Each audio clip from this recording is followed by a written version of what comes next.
E Dorival Júnior resolveu reclamar do planejamento do Corinthians para 2026.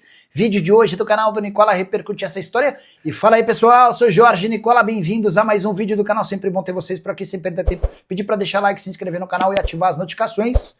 Para falar agora sobre o Corinthians, Dorival Júnior reclamou do planejamento do Timão para a próxima temporada.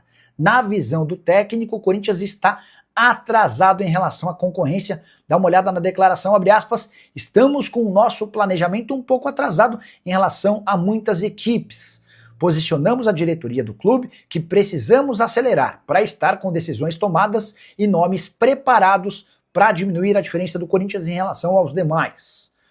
Aí é importante dizer que o Dorival teme que o Corinthians não contrate jogadores, tudo por causa daquela questão envolvendo o Transferban. Hoje o Timão já tem 2 condenações contra si e precisa alcançar 85 milhões de reais. É natural que outras 4 condenações que já aconteceram na FIFA e serão confirmadas em breve na Corte Arbitral do Esporte aumentem a pendência do Corinthians em até 125 milhões de reais. Pois bem, declaração do Dorival sobre a chance de não chegarem reforços. Nós temos de ter consciência de que isso pode acontecer. Por isso, minha preocupação é preparar o máximo possível esses garotos que estão aí.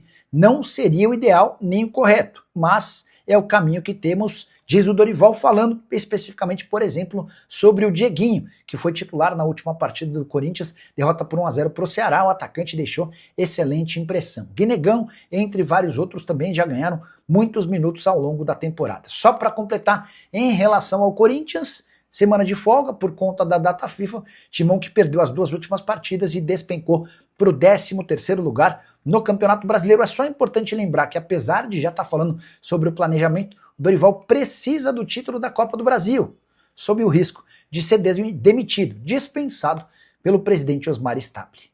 E a SAF é o movimento criado recentemente que empolgou milhares de torcedores do Corinthians no Brasil e no mundo, foi barrada pelo compliance do clube.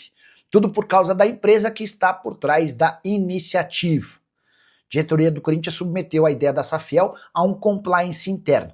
E essa empresa tem uma série de pequenos problemas. O primeiro deles, ela foi recém-criada e por conta disso, sem experiência no mercado.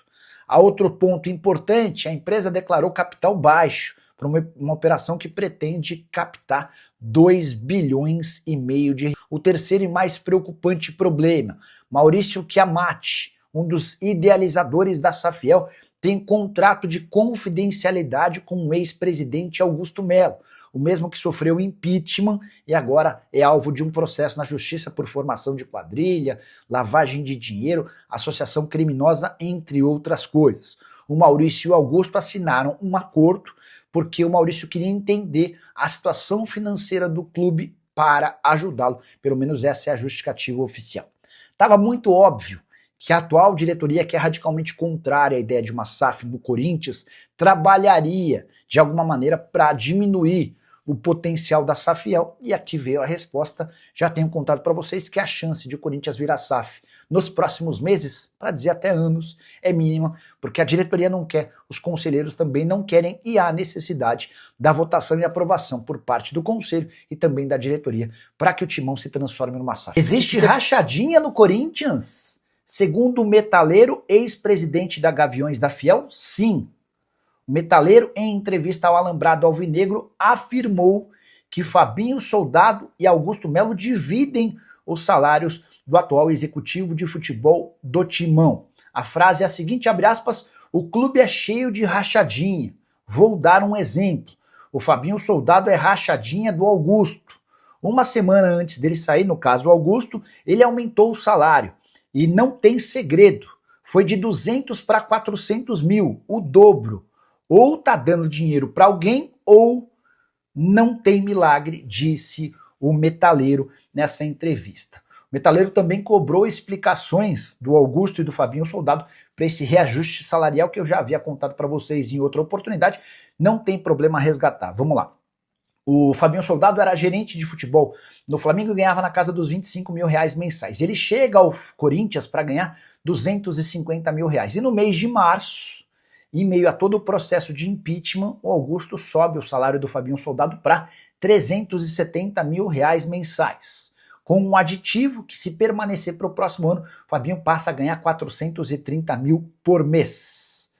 Importante registrar que o Fabinho alega ter recebido tal reajuste porque era alvo de alguns outros clubes de futebol no Brasil. O Augusto ainda não se posicionou sobre esse aumento bastante grande do salário do executivo de futebol. Nessa mesma entrevista, o metaleiro ainda afirmou que não tem trabalho bom nenhum do Fabinho Soldado, e aí o metaleiro lembra que o contrato do Memphis Depay, de 6 milhões de reais por mês para o Corinthians, é mais uma obra do Fabinho Soldado. Antes de mudar de assunto, só registrar que o metaleiro afirmou é falado com enorme frequência por gente da nova diretoria.